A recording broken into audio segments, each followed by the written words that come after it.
আমাদের সমাজে কিছু কিছু আল্লাহওয়ালা ব্যক্তি আছে বুঝছেন, এগুলা দিনে 27 বার আল্লাহর নাম জপে।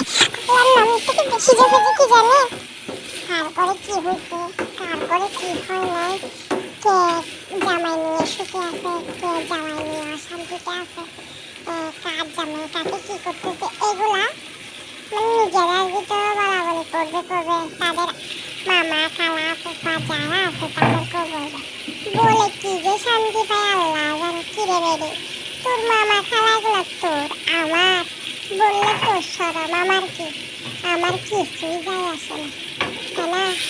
আরে এরা মানুষকে খারাপ করে, তাদের থেকে ইনকামের পথ বের করতে হবে না, ইনকামের পথ বের করে মারে খাবি, যেহেতু মানুষ থেকে খুঁজে টুজে ভালো করে একটু সত্যি কথা বলে খানা, এত বহুরূপী কথা বলে মানুষ থেকে নেওয়ার কি দরকার? মা আরেকজনকে খারাপ করে, আমি তো ভাই এগুলা আশা করি না, এগুলা খাই।